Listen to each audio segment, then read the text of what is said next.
We are taking a look at the Dow playing catch up to the S&P and the NASDAQ. Why is the Dow up, and what are the implications for follow through where dips in the Dow can be bought? So we're going to start with the structure here. First of all, the Dow is a laggard to the NASDAQ and S&P, and mainly because the Dow's number one weighted sector are financials.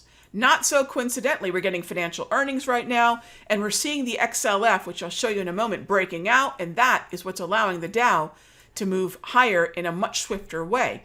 We've only been in an uptrend now since Friday's close. That means Monday and now Tuesday are just continuations of a very, very fresh uptrend. But why do I think it's here to stay? Why I think it's here to stay, why I see it's here to stay, is the participation in the number one weighted sector in the Dow Industrial Average, which really should be called the Dow Financial Average. XLF, on the backs of some good earnings from the heavily weighted names, has finally broken out above 42.5. So on Friday, we pierced it. On Monday, we convincingly broke above it, closed above it.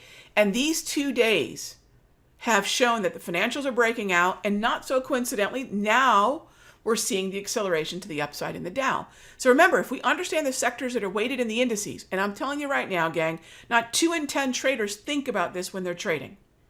Index sector stock alignment helps with follow through.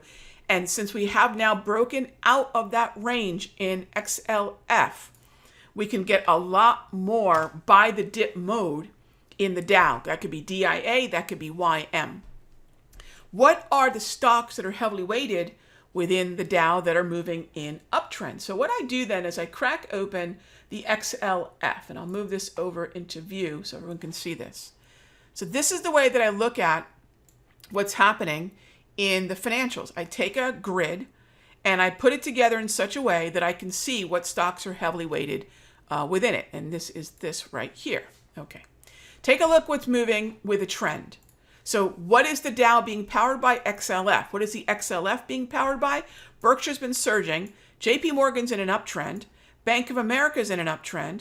Citi, Morgan, and Goldman, right? Obviously, American Express is surging higher. Wells Fargo is coming back from that gap down after earnings. Now, what's not participating? And is it a problem? Visa is not participating. MasterCard is not participating. American Express is not in an uptrend, but it's certainly surging. We have green candles in those areas, and Schwab got hammered, as you can see here. But if just those 3 names are the problems, is that going to outweigh the other 8 names that are heavily weighted here? And you can see 3 of them are very bullish. Wells is even surging. So of the top 6, 4 of them are bullish. This is going to help the financials keep moving higher. This is going to help the Dow continue to move higher. It's really that simple. The Dow has not been participating with the rally in NASDAQ and S&P because a sector that it needs to strengthen just wasn't there. All right, now that brings up the Russell. The Russell is absolutely the laggard. Right? Russell has not been punching up to all-time highs like the S&P and the NASDAQ. Russell is not in an uptrend like the Dow, but we want to be bullish to Russell for 2 main reasons. One, the candles are green. And when these top-tier candles are green, that means participation is bullish and price action is bullish. We never want to short into green candles. The other reason that the Russell is likely here to stay and will probably turn into an uptrend, but it doesn't matter if it does, is because we have the KRE. If you're looking to take advantage of the Russell, the strongest, most heavily weighted sector right now is KRE, regional banks. Regional banks have, as of today, confirmed the uptrend. Now, if they continue to surge, Russell will follow along. So this is much like the relationship that financials have to the Dow. Russell has to the regional banks. So when those heavily weighted sectors start to move, the indices will break out. They'll start to move. So I would absolutely continue to be keeping an eye on financials, those stocks that I mentioned that are in uptrends, the Dow. Keep an eye on regional banks because TikTok, if this keeps moving higher, we will see the Russell follow through, right? And that's how we sit right now. We're seeing 3 of 4 of the major averages in uptrends. We're seeing that expectations for rate cuts for September are the highest they've been. They're up at 91%, right? There's a 91% expectation for rate cuts. That is fully discounted, gang. Anything above 80%, this is fully discounted. So the Federal Reserve has two choices now. Either cut rates on September 18, likely what they'll do. However, there's a lot of data. We have the non-farm payroll, PCE, CPI data, JOLTS data between now and then. But as long as none of that comes in, for example, if jobs are really strong, the Federal Reserve might pause.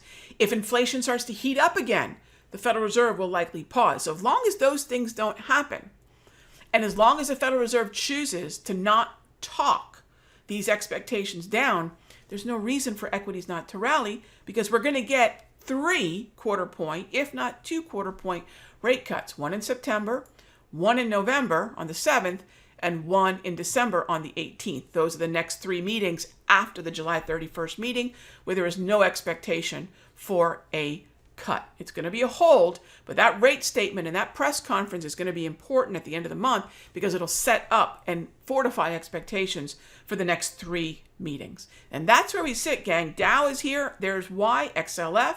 Russell is playing catch up. KRE is already in an uptrend.